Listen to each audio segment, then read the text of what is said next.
Mayong hapon sa inyong tanan-tanan. Duha ka klase nga espiritu ang atong istoryahan. Ang isa ka espiritu ang tawag ana nga evil spirit. Ang usa ka espiritu ang gitawag ana Espiritu Santo sa Ginoo. Unahaw nato ang evil spirit. Kay ang evil spirit ang tawag ana usa po na siya nga makakos nga sa usa ka taho nga masaniban, usa na nga walay pag-ampo, na siya kapungot, kasuyaon, daghan bati nga kiniiya nandiya tanan musulod na ang usa nga evil spirit sa usa ka taho.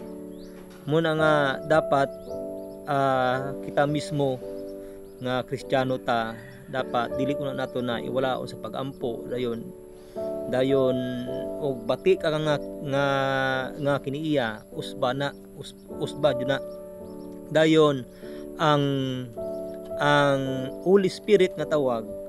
Kay ang Holy Spirit magud nga tawag ana gikan na siya sa Ginoo ana, gipili ra na siya sa Ginoo ana, og limpyo ang iyang kasing-kasing, og limpyo ang iyang una-una limpyo, dayon buutan usap na siya. Dayon ang Holy Spirit nga tawag ana musanib na siya sa usa ka tawo, pero maogo na nga gipili na gyud sa Ginoo gyud, talagsaon na gyud na sa mga taho sa atong kalibutan nga gipili ra na sila sa Ginoo.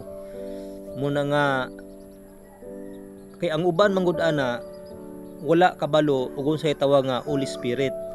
Oo.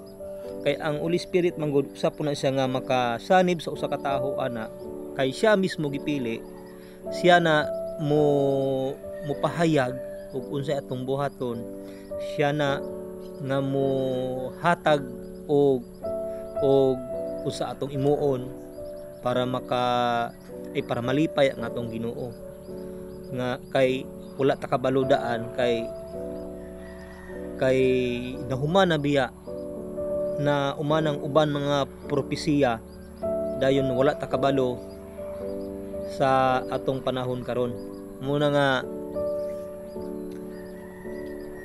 kay ang Holy Spirit magud na siya mukunsad na nimo ana ang Holy Spirit nimo. Usa po na nga halimbawa gipili ka sa Ginoo ana, wala nakakabalo ana, magkisay-kisay na kadiya, dayon mustorya na dayon na ang Holy Spirit sa mga taho nga og kinsay nakadungog, mustorya na siya bahin sa ato adire nga nabuhi pa ta ug unsay mas maayo buhaton nato og kayuhan sa atong Ginoo. Mo na ang katong nakakita ko sa video, ikunsad niya ang Espiritu Santo nga babaye, maoy gipili siya sa Ginoo, dayon siya nagpahayag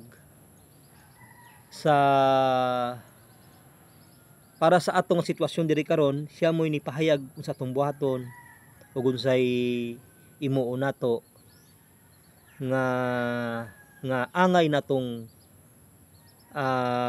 buhaton para sa Ginoo. Oo, mao na siya. Dayon ilang tawo ato ninyo to ang akong gi-share nga babaye nga nikunsad niya ang Espiritu Santo. Dili na siya nagasulti ana, kundili ang Espiritu Santo, ug kinsay wala kabalo sa tawag ada nga Espiritu Santo naa diya sa Biblia, o ibasahara diya ninyo sa mga verse diya, kay naa diya basta og ipili ka gani sa Ginoo. Bless ka nga gipili ka sa Ginoo nga nikunsad nimo ang Espiritu Santo, gitagaan ka, usa na siya nga muhatag kanimo og gugma, kalipay, kaisog, kaalam ug kaybalo sa tanan-tanang bagay nga naa diri sa atoa. Salamat sa naglantaw niini. Please share, like sa akong video para daghan makabalo. God bless.